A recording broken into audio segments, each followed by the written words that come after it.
Okay, welcome to the Crow Discovery Project. In this clip, I'm going to outline what I believe, I'm going to predict what our next best chance to film the lunar wave is. So as we remember, I did this prediction for the spring equinox, and sure enough, the wave was shot in Houston. Unfortunately, myself and Houston Skywatch were filming the same night, but we both missed it, probably by a matter of minutes. This blog decodes Haty Bob. You'll all want to check it out. The guy did an incredible job. I'll leave a link down in the description. So here is the lunar cycle in September, this coming September of 2015. Down at the bottom, all the green moons with the arrows that say film is the area that I'm hoping to get a lot of people help film from wherever they are in the world. In the center there's a yellow moon with a red box. That is in fact the fall equinox. And I believe, I'm pulling this off the top of my head, I think the Jewish high holiday of Yom Kippur falls on this date, but don't call me on it. I've got to recheck to be sure. I haven't started planning for this yet. At any rate, I would love it if people who have the ability to film will film from the 20th through the 30th trying to shoot the lunar wave. It is very critical to try to shoot the moon in full frame, but anything you can do will help. Again, I'm predicting that this will be our next best chance at the lunar wave. What we're going to do is jump through only the lunar waves that I have shot, 5 out of the 13 that have been shot now by 9 different people. Also, I'd like to give a shout out to Houston Skywatch. This gentleman has basically set up a channel for the express purpose of trying to film the lunar wave, and it is a lot of work to do this.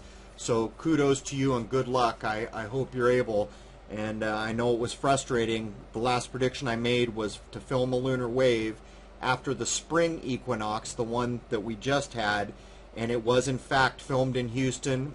Houston Skywatch was filming. He missed it by, I'm not sure, not much, and I missed it by a number of minutes. So kind of a vexing situation there. We really need to get 2 cameras from 2 disparate locations to film this at the same time.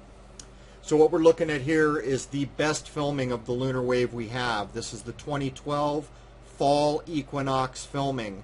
It is the only capture we have at the fall equinox, but it is the best capture by miles. Everything else I have filmed, and the majority of the 13 captures to date, have been filmed in the vicinity of the vernal or spring equinox.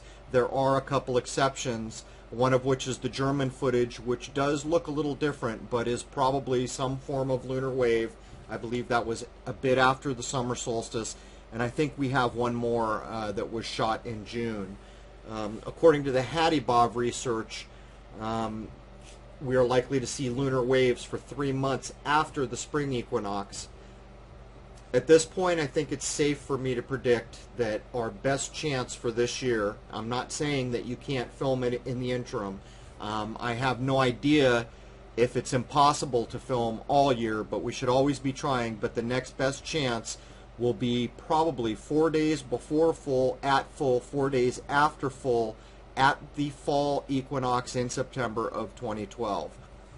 So I'm running this clip so that each person can see the dates, the event times, and the order in which the waves that I have shot have been captured, just to give you an idea.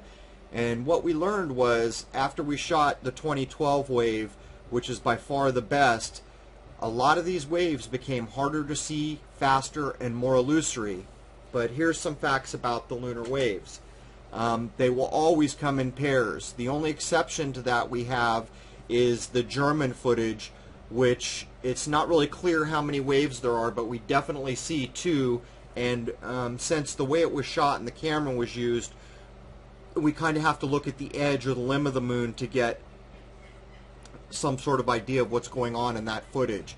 But when you are filming, there's a thing called seeing, where you'll be looking at the moon, it's clear, and then it starts to look blurry, almost like it's underwater, and that is almost always temperature inversion or turbulence in the air that's causing it. When you film a lunar wave, you will know it. It is a very distinct double wave pattern, one right after the other. In this footage, you can see how quickly and clearly the wave is going by in contrast to the 2012 footage. Point I'm trying to make is when you're filming, there are some rules you can use to help you along. If you're planning to shoot for some hours, which would be awesome, what you want to do is watch what you are filming, and if you don't catch anything, dump the clips and then reset the camera each time. Now this is a little dangerous if you only have the small LCD to look at in the back window, but if you pay attention you can probably tell what's going on. The rule I use is if you're not sure if you've caught something, do not dump it. Just save it until you can review it on a computer. But again, when a lunar wave happens, it's a pretty distinct thing. You will see a wave go by, and then shortly after that, at the same angle and near the same speed, another wave will go by. To date, we have not had a simultaneous filming. The last capture in Houston after the vernal equinox, we had just such an awesome chance for 3 of us to catch us, but for whatever reason, the world conspired against us, and only 1 person caught on a night where 3 of us were filming. So if we could catch it on simultaneous cameras, particularly if they're a good distance apart, that would mean a lot. Now what we're looking at here is the 2012 footage with filters run. What happened with this footage is about a year after I had it on a 62-inch monitor, and we noticed something happening in the lower left limb. And I'm going to break that down with filters. It became a pretty important thing for the qualified people and others who have gone over this footage. What you're seeing here is a pulse that occurs in the lower left limb of the moon right as the wave is beginning, and you can see the curvature of the lines in this energy pulse. I'm running it forward and backwards there, and now we're running forward. After the pulse goes by, you'll see a lateral sweep all the way across the lower part of the moon, which is what you're looking at here.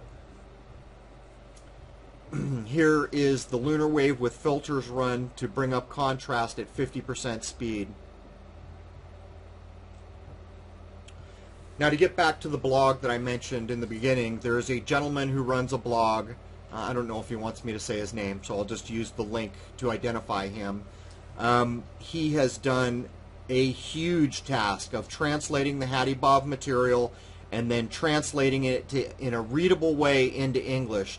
So one of the top complaints on the Haty Bob material was so many people said it was too difficult. Well, this gentleman has taken on the task of just plowing through very difficult translations and putting it into plain and simple English and actually systematically breaking it down into systems, subsystems, and so on. It's a masterful job. I can't say enough about what he's done. What he has done has opened up the Haty Bob writings for many others to look, and when many others look, maybe we'll learn more. You know, we're all still wondering if this guy was just some crazy sci-fi writer or whether he handed us something that's just invaluable, and we're all trying to work through that now. Most people who follow me understand that I feel his work is important because of the 3 aspects of the lunar wave that lined up directly with Haty Bob's work. So this is the last view of the 2012 lunar wave. What I'm going to do is load up the calendar again real quick and go over what the important days to film this September 2015 will be. In the center on the 23rd is the equinox. From the 20th through the 30th, I've colored all the moons green here to identify them. It would be great if we could have large numbers of people with telescopes, with telephotos, or just with consumer-grade cameras filming the moon in full frame. When I say full frame, what I mean is get as much of the moon in frame and not zoomed in as you can. Lunar waves will always be more valuable if we don't have tight close-up shots, which is why I filmed the moon the way I do. So to be clear, when you see this clip, if you are sure you're going to be able to do this, comment, let me know. I'd like to meet you. I'd like to know what you're shooting with, and maybe we can get a large number of people who will jump in on this. Maybe we can learn something more about the lunar wave. So in closing, I'm really ramping up for the 10,000-mile road trip now. Funding is only going to be open for about another week and a half, possibly as much as 2 weeks. Thank all the people who have contributed. I have had a number of small donations, which is exactly how public funding should work. A few people have been more generous than small donations, and I thank those people. I am laying out my path now and setting up times and places to do tests, both terrestrial and otherwise, and one of my longtime followers has provided me the loan of a telephoto lens, which is basically a telescope. It is 3 times more powerful than the telephoto lens that I use now. In other words, if I put my telephoto on my camera, put a doubler on it, I would still have 1.5 more times the power using this new system.